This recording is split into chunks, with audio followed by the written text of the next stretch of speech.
Meus irmãos, vamos ficar em pé para a leitura da palavra do Senhor em Lucas 18, versos 9 a 14.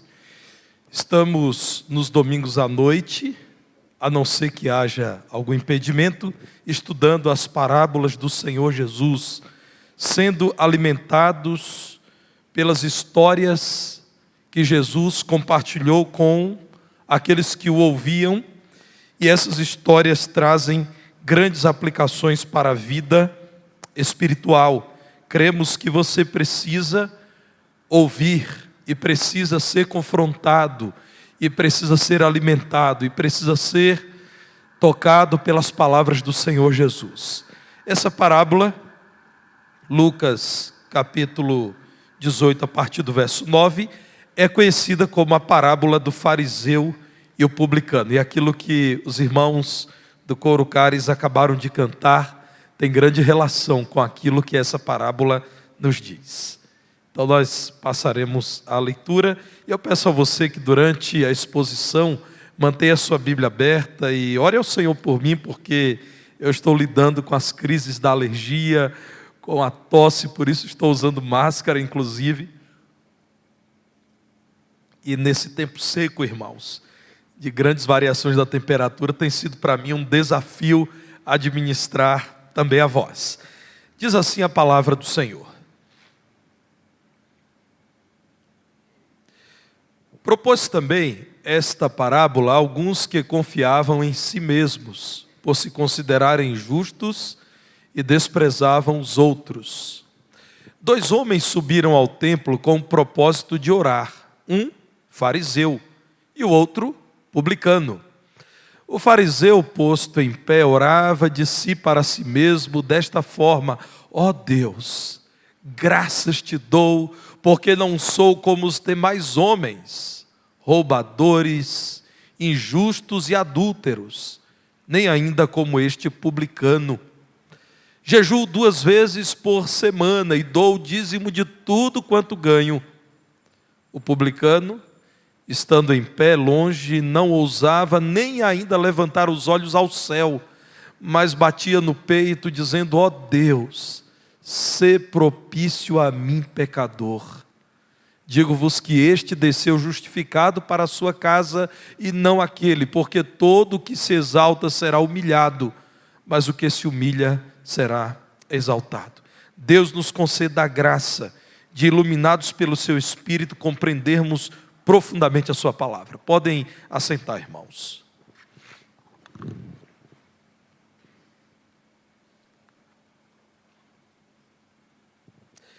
Em quem você confia?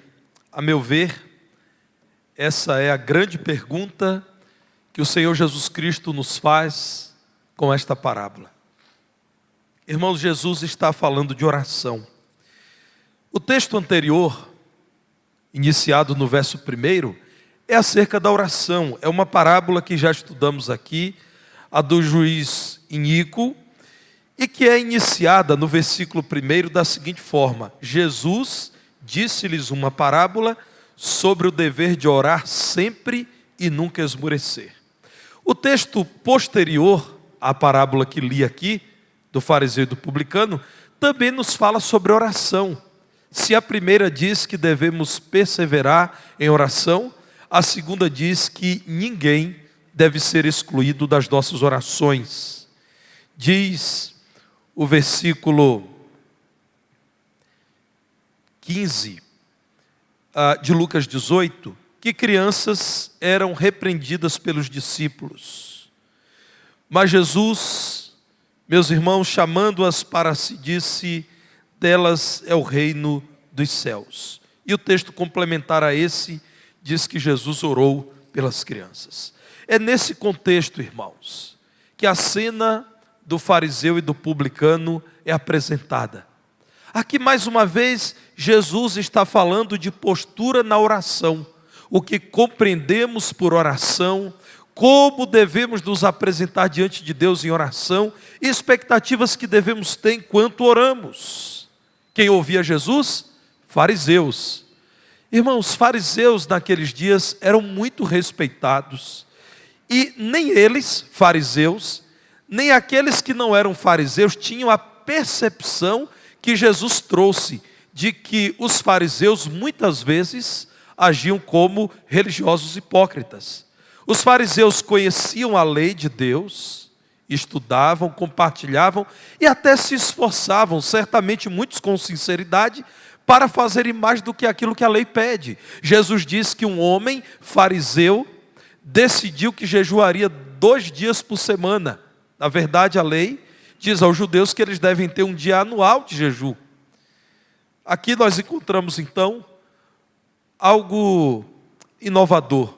Jesus está dizendo: vocês admiram os fariseus que costumam orar em público, orar nas esquinas, orar nas praças, orar nas casas das viúvas e em voz alta, mas os fariseus muitas vezes fazem isso motivados pela recompensa dos homens, porque dirão que eles são de fato autoridade espiritual, ou que eles são melhores do que os outros homens. A exemplo, publicanos, coletores de impostos, homens que são odiados porque de fato muitas vezes cobram além daquilo que deveriam cobrar das pessoas.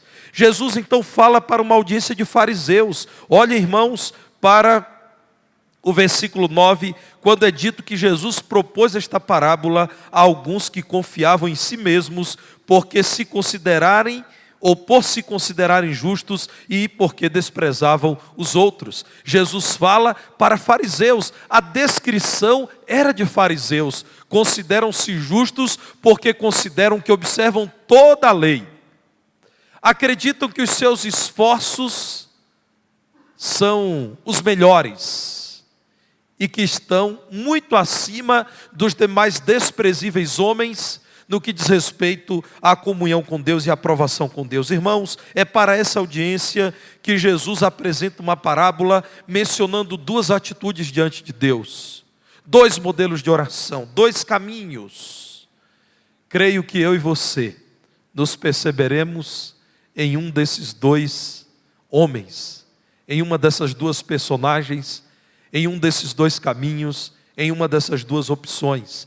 Você tem a oportunidade, ao ler essa parábola, nessa hora, de avaliar a sua vida e de perceber em quais caminhos você tem andado e encarar o seu destino. Tudo dependerá da resposta a essa pergunta: em quem você confia? Há pessoas que confiam em si mesmas. E na parábola de Jesus, ao dizer que 2 homens subiram ao templo para orar, Jesus menciona que um primeiro sacado aqui nessa parábola é um fariseu, o segundo publicano, e passa no verso 11 a descrever o fariseu, um homem em pé, possivelmente ele estava no pórtico do templo ou numa grande entrada do templo e chamava a atenção porque ele orava em pé e falava de modo que muitos o ouviam: ó Deus, graças te dou, porque eu sou melhor do que os outros homens. Esses homens aí, por exemplo, publicanos, eles roubam, eles são injustos, e eu sei que muitos deles até adulteram. Eu não faço nada disso. E diz a parábola que, falando com Deus, o homem chegou a mencionar: eu não sou como esse qualquer que está ao meu lado, esse funcionário público, que eu posso concluir, por ser um publicano, ele é um homem injusto. E já que ele é injusto, ele deve ser adúltero também. Eu não sou como esse homem. Irmãos, a palavra de Deus nos diz que o grande erro da postura desse homem é que a pessoa mais importante da oração dele não era Deus, era ele mesmo. Ele não foi tido como justo diante de Deus, porque ele confiava em si mesmo. E maldito é o homem que confia no homem. Isso muitas vezes é aplicado ao nosso relacionamento com outra pessoa. Mas isso vale para você. Maldito é você se você confia em você mesmo. Há muitos anos eu conheci um homem em outra cidade, não em Divinópolis, e ele trabalhava com serralheria. E o proprietário de um grande restaurante na cidade encomendou um serviço com ele e não pagou. Ou melhor, pagou com um cheque sem fundo. Então não pagou, né, Almir? Se pagou com cheque sem fundo, não pagou. Aquele serralheiro, irmãos, não era um homem dado a brigas. Ele não queria prolongar aquela situação indigesta. Ele executou o serviço e o dono de um grande restaurante não pagou. Então ele resolveu colocar dentro da Kombi dele a esposa, os filhos, que não eram poucos, sogra, sogro, acho que até o papagaio ele levou. Parou a Kombi em frente ao restaurante, entraram irmãos Zé Luiz, mas comeram muito naquela noite. Comeram e comeram e comeram muito. E pediram sobremesa, pastor Igor. E pediram água mineral de São Lourenço, que é bem cara, né? E pediram tudo o que podiam. E ao final o garçom levou a conta, ele tirou um cheque do bolso. Qual era o cheque, Almir? O cheque sem fundo, emitido pelo proprietário daquele restaurante. E então ele deu ao garçom, o garçom olhou aquilo, se espantou, e foi até a gerência e voltou e disse: olha, nós não aceitamos o cheque desse senhor aqui em nosso restaurante. E ele disse: como não? O cheque é do dono do restaurante. O garçom disse: olha, eu vou ser sincero com o senhor. Ele disse que não é doido de aceitar um cheque dele. Que ele tem juízo, que ele não vai aceitar um cheque dele, porque o cheque dele não vale nada. Irmãos, maldito é o homem que confia no homem. Maldito é o homem que acredita em sua justiça. E essa é a atitude da multidão para a qual Jesus falava.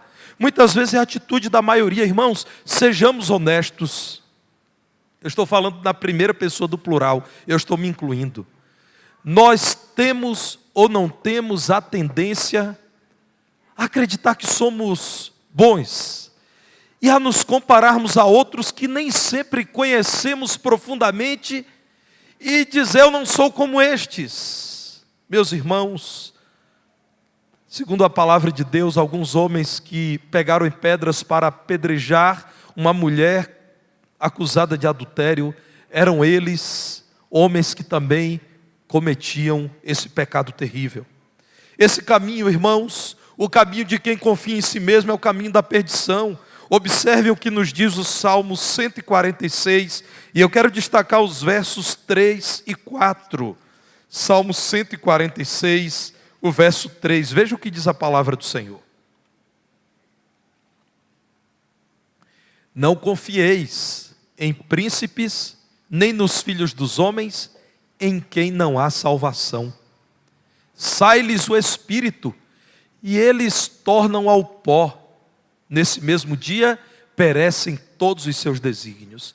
Todos os planos do homem, todas as promessas do homem, acabam quando ele torna-se pó, quando ele morre, quando ele vai à sepultura. Então o que a palavra de Deus está dizendo é: não confie em você, não confie em outros homens, quando o assunto é vida espiritual e salvação eterna.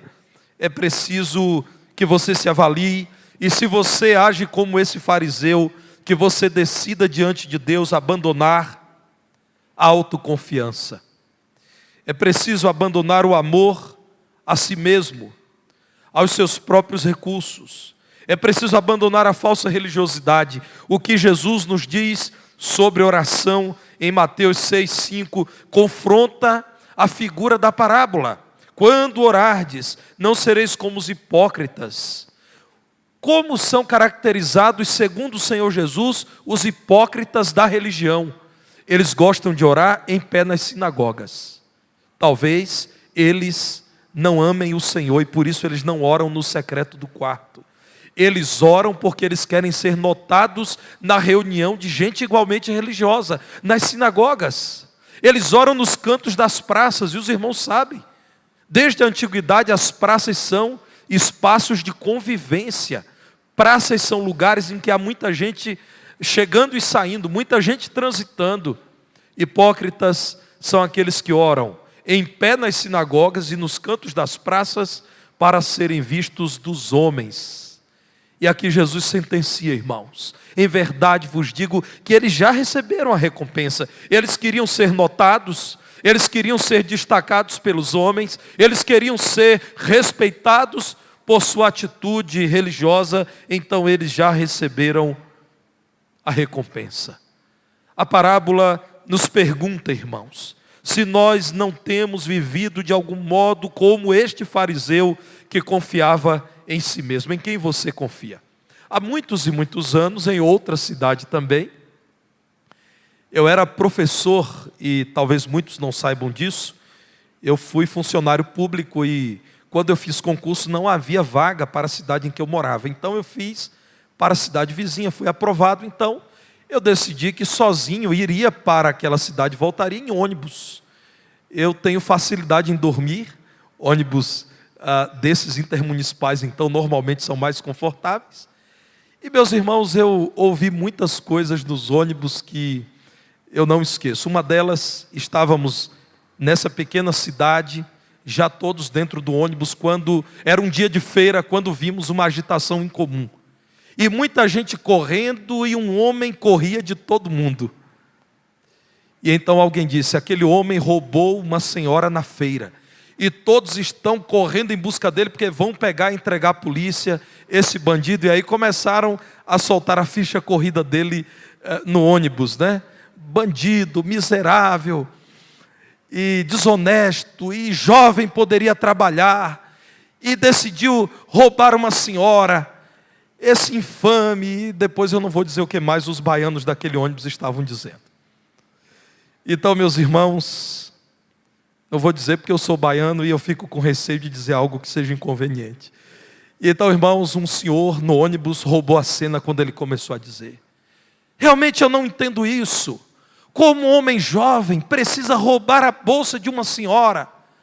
Se ele não tem o que fazer, ele devia correr ali no mato, tirar um mato qualquer e vender dizendo que é erva, ia ganhar o dinheiro dele honestamente. Imagina, irmãos, o que é a justiça do ser humano. Imagine Eliane. Ele foi capaz, Eliane, de dizer, ele ia trabalhar honestamente, ele arrancava um mato qualquer e dizia, olha, isso aqui serve, irmã Denise, para espiela caída. Isso aqui serve para melhorar a textura do duodeno. Eu nem sei o que é isso, irmãos. Qualquer coisa. Irmãos, vejam que é a justiça do ser humano. E aí, meus irmãos, havia um cobrador de ônibus, um trocador, um homem crente. E eu estava só, Ralf, ouvindo tudo aquilo. Eu estava de camarote, não paguei nada, vendo o espetáculo ali, quando um jovem, muito jovem mesmo, um jovem com algo em torno de 20 anos de idade, disse, mas o senhor é igual a ele. Se o senhor está dizendo que ele deveria tirar um mato qualquer e enganar alguém, o senhor é como ele, estaria roubando. E naquele momento, um silêncio no ônibus, nessa hora eu até fechei o olho e fui dormir. Meus irmãos, essa é a justiça do ser humano. A nossa justiça é assim. Nós costumamos querer leniência da justiça com os nossos parentes. Mas para aqueles que nós não conhecemos, nós queremos a morte, a forca. Queremos o julgamento mais tenebroso. A nossa justiça é assim. Jesus, conhecendo o coração dos homens, pergunta, em quem vocês confiam? Vocês confiam em vocês? Cuidado. Vocês estão se colocando no lugar de Deus. Vocês se decepcionarão. Vocês não estão trilhando um bom caminho. Graças a Deus pela graça da palavra dele. Porque a palavra de Deus não se encerra aqui, e a parábola continua dizendo que havia um homem publicano. Como eu disse, um homem que, por conta da sua classe, talvez ele nem fosse desonesto, mas por conta do histórico dos seus colegas de serviço, ele era categorizado, catalogado como um homem desonesto, ganancioso, insensível, que a serviço de Roma prejudicava os seus patrícios. Vejam, irmãos, o que Jesus diz acerca desse homem no verso 13. Há uma mudança de perspectiva quando diz que o publicano estava longe. Já não estava no lugar em que era notado, em que muitas pessoas o viam. Ele, e isso me toca, irmãos, não ousava nem ainda levantar os olhos ao céu. Mas como todo bom judeu que estava lamentando e falando das suas misérias, ele bate no peito e diz, ó Deus, tem misericórdia de mim porque eu sou pecador. Sê propício a mim, pecador. Propício está ligado à palavra propiciação. Faça o Senhor por mim alguma coisa, porque eu mesmo, Senhor, nada posso fazer por mim. Eu sou um pecador. Nessa oração, Deus era a pessoa mais importante, irmãos. Nessa oração ele diz: eu nada sou.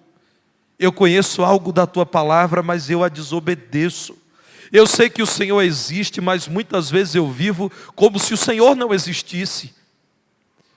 Esse homem, irmãos, enquanto ora, está dizendo a Deus: ó Deus, eu sei que o Senhor é misericordioso, mas eu conheço as minhas misérias de tal modo que eu não quero olhar para o céu, eu não quero olhar para o Senhor, eu não ouso achar que eu sou alguma coisa, pelo contrário, eu não tenho obras a apresentar, eu não tenho virtudes a mencionar, eu não tenho qualquer defesa para fazer de mim. Eu confesso que eu sou um pecador e que preciso do Senhor. Irmãos, eu e vocês precisamos fazer mais vezes essa oração a Deus: tem misericórdia de mim porque eu sou um pecador. Que Deus nos ajude, irmãos, a experimentar avivamento espiritual. E todo avivamento espiritual produz gente que, ao contemplar a glória de Deus, percebe no contraste quão pecador é. Irmãos, avivamento espiritual normalmente tem sido associado a movimentos e a muito barulho. Irmãos, avivamento espiritual tem como um dos seus sinais o reconhecimento do ser humano de que ele é pequeno, de que ele é pecador, de que tudo que ele merece é o inferno, porque Deus é ofendido pelos seus pecados. Mormente, se essa pessoa é um crente. Um coração avivado pelo Espírito Santo, o Espírito que santifica o crente, normalmente faz com que esse crente cheio da glória de Deus veja quão pequeno ele é, quão limitado ele é, quão incrédulo ele é. E, meus irmãos, eu não tenho como não dizer isso que sempre digo aqui nesse púlpito.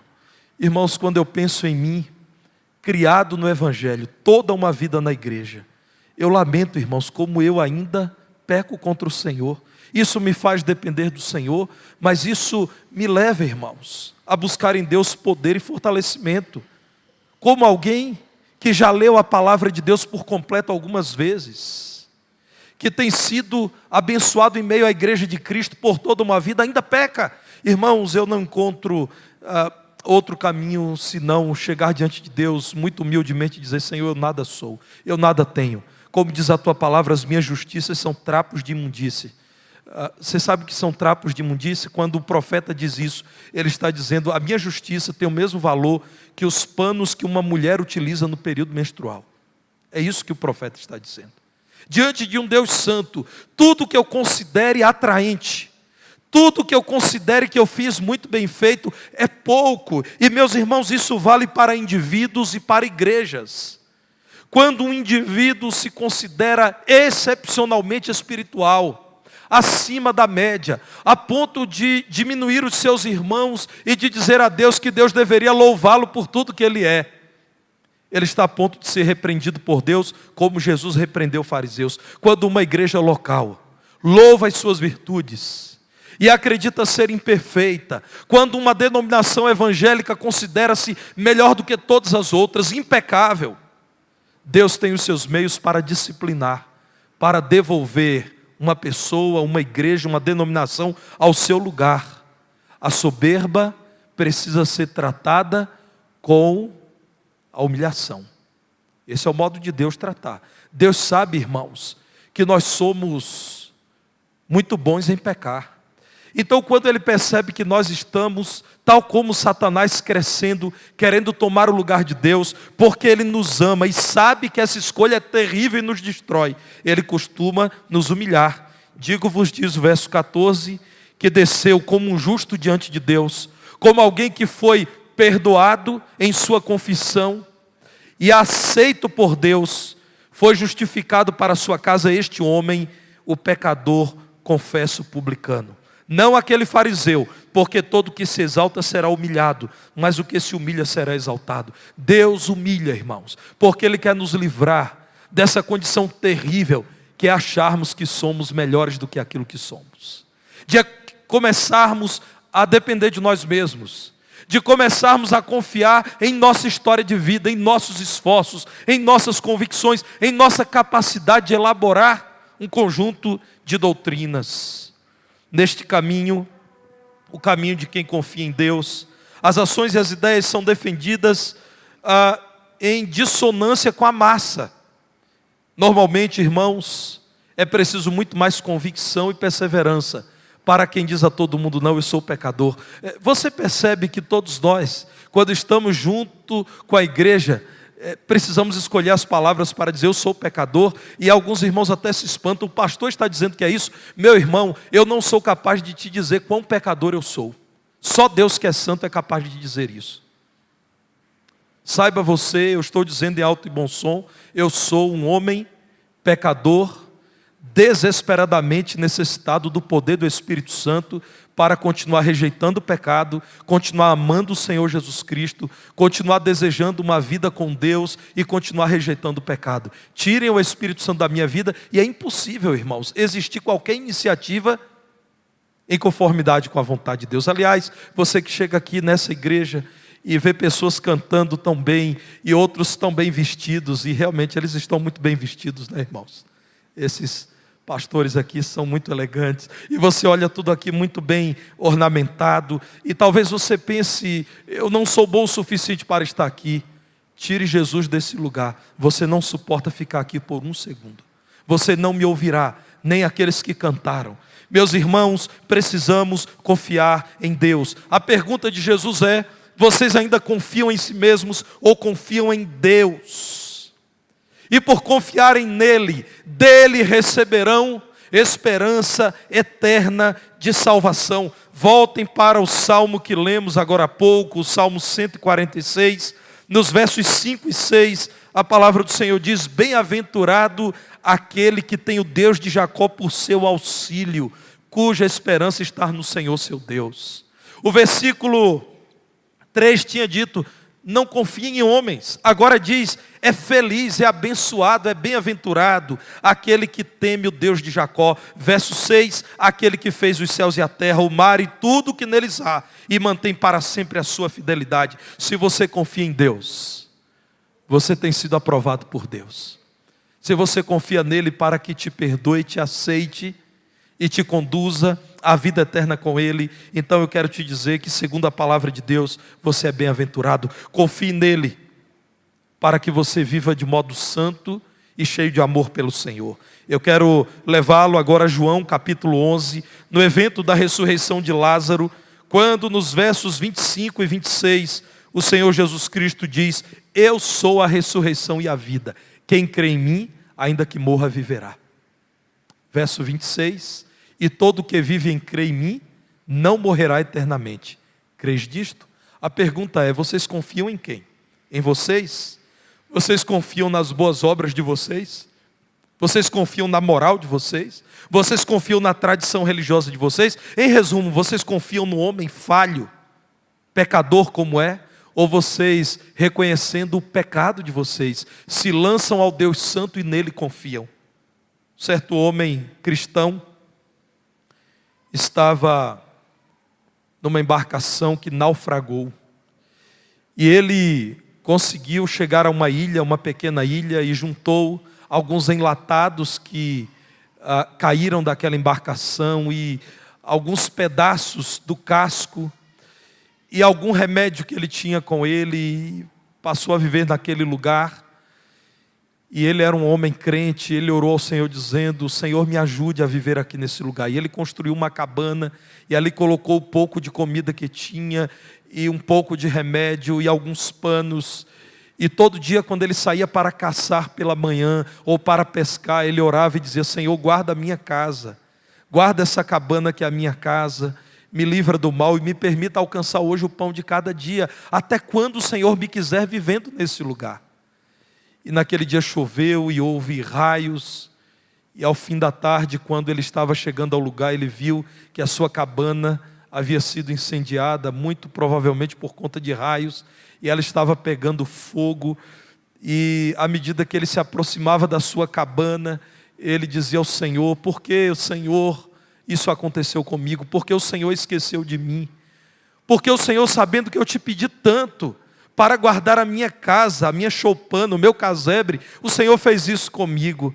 Enquanto ele, revoltado, falava com Deus de modo insolente e reclamava porque Deus não o ouviu e não o abençoou. 2 marinheiros se aproximavam e diziam: homem, nós vimos o sinal da fumaça em alto mar e viemos aqui para ver quem está aqui, nós queremos te levar para casa. Irmãos, em quem nós confiamos? Nós somos capazes de confiar em Deus, mesmo quando as coisas à nossa volta parecem desorganizadas, desfavoráveis a nós. A pergunta de Jesus é: vocês confiam mesmo em quem? No desespero, talvez vocês estejam confiando em vocês. Na falsa religiosidade, talvez vocês estejam se orgulhando da folha de serviços religiosos que vocês têm prestado. E Jesus, irmãos, é incisivo. Irmãos, eu não vou dizer nada que Jesus não tenha dito. Jesus disse que o homem fariseu se orgulhou de jejuar mais do que todo mundo, de dar mais dízimo do que todo mundo, como se dízimo fosse valiosíssimo para Deus. Irmãos, dízimo é importante para nós, porque é um modo bíblico de demonstrarmos gratidão a Deus, fidelidade, fé, confiança. Mas, irmãos, os nossos dízimos não impressionam a Deus. O publicano, irmãos, fazia tudo aquilo que aos homens parecia ser o caminho para a aceitação por parte de Deus. Jesus elogia o outro que diz: Senhor, eu não confio em mim, eu sou um pecador. Senhor, eu não tenho motivos para confiar no homem como eu, tenha misericórdia de mim. Senhor, ouça a minha oração, aceita-me por tua graça, não por minhas qualidades, por minhas virtudes, que são poucas e raras. A sua vida e o seu futuro, importantes como são, têm sido confiados a quem, prezados ouvintes? Lembrem-se de quem Jesus aprovou. Lembrem-se de quem Jesus reprovou. Jesus reprovou um homem que confiava em si mesmo. E Jesus aprovou um homem que confiava em Deus. O conselho da palavra de Deus é que nessa noite, no ato de fé, você decida confiar em Deus. Reconheça que é um pecador perdido. E que é justo da parte de Deus a sua condenação eterna. Mas porque você crê na graça de um Deus amoroso e no perdão de um Deus que não se nega a liberar para uma nova vida aquele que quer deixar a velha vida, que você nessa noite se entregue ao Senhor batendo no peito e dizendo: sê propício a mim que sou um pecador, ó Deus. Tenha misericórdia de mim que sou pecador e que vou perecendo em meus pecados. Que Deus nos dê, irmãos, gente chorando, as lágrimas nos olhos da fé caindo e dizendo: ó Deus, tenha misericórdia de mim. O Senhor tem poder para me salvar. Salva um homem como eu. Que você confie no Senhor Jesus Cristo nessa noite para a sua salvação eterna. Ninguém, mas ninguém foi capaz de oferecer um pagamento que o Pai aceitou, como o que Jesus ofereceu na cruz, quando Ele morreu por pecadores como eu e você. Creia nele e receba todas as boas consequências da obra de Jesus na cruz. Nós vamos cantar a primeira estrofe e o estribilho do hino Jesus me transformou e daremos uma pausa.